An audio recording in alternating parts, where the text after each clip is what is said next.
DULLB का paper DULLB के through होगा या होगा CUET PG के थ्रू? ये एक ऐसा क्वेश्चन है जो हर दिन आपको कर रहा है हॉन्ट।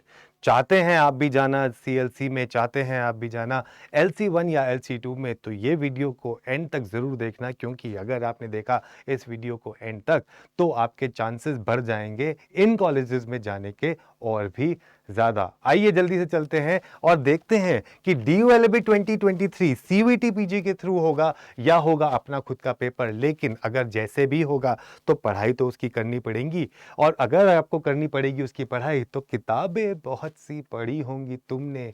भाई वो वाली किताबें तो पढ़ ली ना जिससे पहुंच जाओगे DULLB को क्लियर करके CLC में।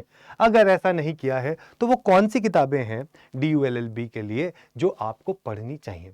तो पहले तो आपको यह देखना है कि DULLB और CUET PG में क्या एक तो सिमिलैरिटीज हैं और कहां पर पॉइंट ऑफ डिफरेंशिएशन यहां पर आता है। तो अगर हम यहां पे ध्यान से इस चीज को देखें तो किताबें बहुत सारी हैं मार्केट में। किताबें इतनी सारी हैं मार्केट में कि कई कई बार तो हम खुद ही इतने कंफ्यूज्ड हो जाते हैं कि हमें ये ही नहीं समझ में आता कि हमें क्या पढ़ना चाहिए और क्या नहीं, कितनी किताबें खरीदें, कहाँ से खरीदें और कहाँ तक खरीदते रहें कि जिससे पेपर को क्लियर करने की श्योरिटी बढ़ जाए। तो उसी चीज को ध्यान में रखने के लिए पहला ध्यान जो चीज आपको देखना है कि DULLB का पेपर या फिर CUET PG का पेपर, इनमें से जो भी चीज आपके सामने होगी तो ये चीज तो कॉमन होगा कि आपके पास जो टॉपिक्स आएंगे वो सेम आएंगे। अगर आपके पास DULLB का पेपर जैसे पहले होता था वैसे ही हुआ तो यहां पर आपको ऑलरेडी पता है कि लीगल के ऊपर ऑलरेडी बहुत ज्यादा एक एम्फेसिस यहां पे दिया जाता था। लेकिन वहीं अगर आप CUET PG पे देखें तो यहां पे मैथ पे, इंग्लिश पे, करंट अफेयर्स पे, इस पे ज्यादा ध्यान दिया जाता है या इस पे ज्यादा जोर दिया जाता है। लेकिन क्योंकि दिल्ली यूनिवर्सिटी एक बहुत बड़ी यूनिवर्सिटी है, तो क्या कहीं ऐसा तो नहीं होगा कि दिल्ली यूनिवर्सिटी ने बोला कि मेरे PG कोर्सेज CUET में आ रहे हैं तो हम CUET के एग्जाम को थोड़ा सा ट्विक कर देते हैं और इसमें हम ये चीजें भी इनकॉर्पोरेट कर देते हैं। ऐसा हो सकता है, नहीं भी हो सकता। मैं ये नहीं कह रहा हूं कि ऐसा होगा ही, लेकिन ऐसा हो सकता है। और अगर ऐसा हुआ या नहीं हुआ तो भी हम यहां पर ये तो बोल सकते हैं कि लीगल एक, क्योंकि ये लॉ का पेपर है तो लीगल पे हमें ज्यादा ध्यान देना चाहिए या लीगल की हमारे को एटलीस्ट अभी से तैयारी कर लेनी चाहिए। CUET PG के भी थ्रू अगर ये हुआ तो हमें ये तो पता ही चल गया है ना, फर्स्ट वीक ऑफ जून में आपका CUET PG का पेपर होगा। तो आज से अगर हम ये बात कर रहे हैं, हम फरवरी के आज 22 तारीख को खड़े हैं, तो हम यहां पर क्या बोल सकते हैं कि आपके पास मार्च, अप्रैल, मई 3 महीने आपके पास हैं।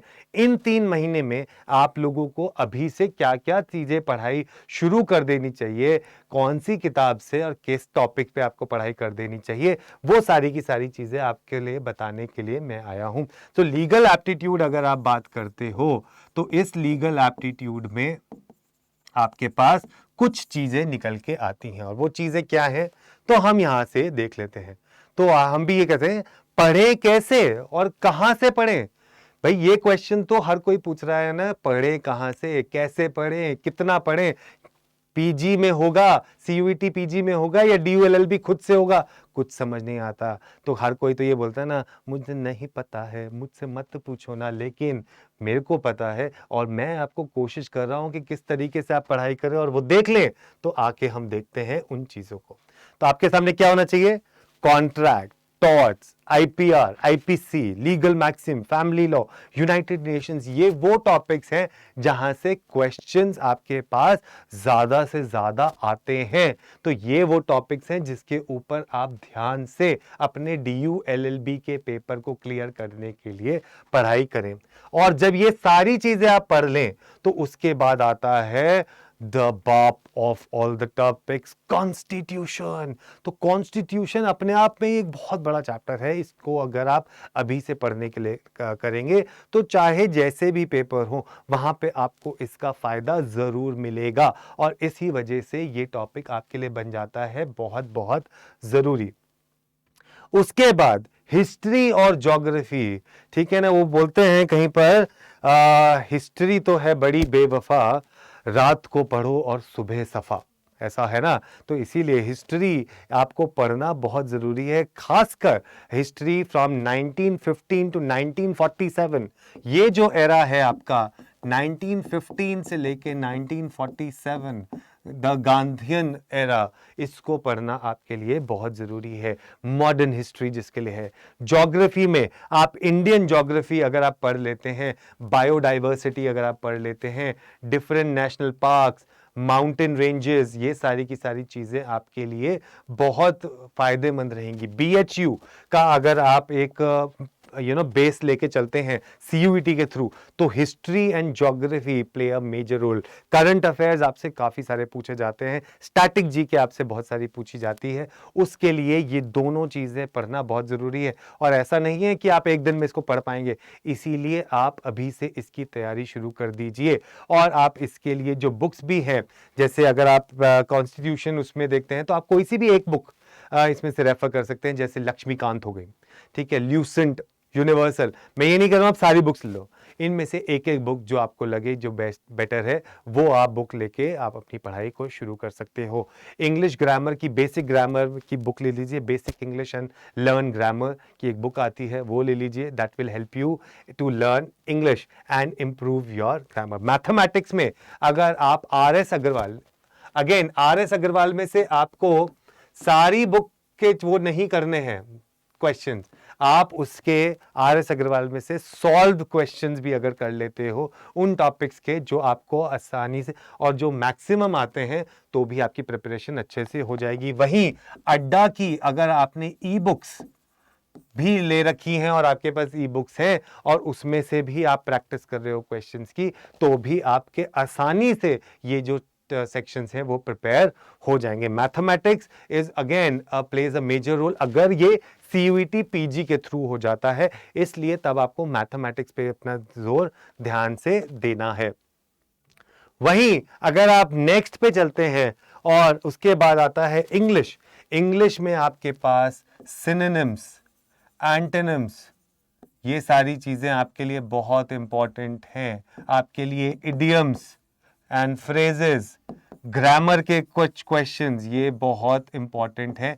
ये सारी की सारी चीजें आपको करना बहुत जरूरी है, तो इसलिए आप इन सब पे भी ध्यान दीजिए। और इंग्लिश के लिए अगर आपने इस चैनल पे जितनी भी आपकी जो क्लासेस सेशंस मैंने लिए हैं, वो अगर आप फॉलो करते रहोगे, तो आपका DULLB का एक्चुअल में जो सेक्शन है इंग्लिश का, उसमें कोई प्रॉब्लम नहीं होगी, चाहे वो CUET PG में हो या फिर DULLB का खुद का अपना पेपर हो। वहीं अगर आप लॉजिकल रीजनिंग की बात करते हैं, तो यहां पर बहुत सारे बच्चों को दिक्कत कभी कभी हो जाती है in blood relation, family tree के क्वेश्चन में, पजल्स में, तो वो आप प्रैक्टिस कर सकते हो and that you can take. So आपके लिए जो बुक्स जो मैंने आपको बताई हैं, चाहे वो लीगल के लिए हो, इंग्लिश के लिए, तो आप या तो लक्ष्मीकांत को रेफर कर सकते हैं। अगर आपने पहले पढ़ाई कर रखी है तो आपको ये बुक अच्छी लगेगी, तब आप ये बुक को रेफर कर सकते हैं। लेकिन अगर आपकी प्रायर नॉलेज है इसके बारे में, तब आप दूसरी ले सकते हैं MacBook. That is what you can refer to. You can take universal or single. That will help you. You can also take Lucents. That is will help you for general knowledge and current affairs. And with that you can also take अड्डा की जितनी भी e books हैं। अब हमने एक नई चीज़ निकाली है जिसमें हम आपको month on month current affairs की बुक्स दे रहे हैं, वो भी आप जाके ले सकते हो। उसके लिए आप हमारी ऐप को डाउनलोड कर सकते हो, जहां पर आपको ये आराम से डाउनलोडेबल फॉर्मेट में मिल जाएगी, जो आप ले सकते हैं। तो ये सारी की सारी चीजें हैं जिसमें आप कर सकते हो। वहीं DULLB के लिए हमारा बैच है जो आ चुका है, जो आप ले सकते हैं। आप उस बैच को लेने के लिए कोड लगा सकते हैं Y713 और जुड़े रह सकते हैं हमारे इस चैनल के साथ। आपके लिए लेके आऊंगा मैं और ऐसी इंफॉर्मेटिव वीडियोस बहुत जल्द, तो जुड़े रहिए, ऐसे ही प्यार देते रहिए, हंसते रहिए और मुस्कुराते रहिए। Take care, bye bye, all the best for your DULLB preparation. See you.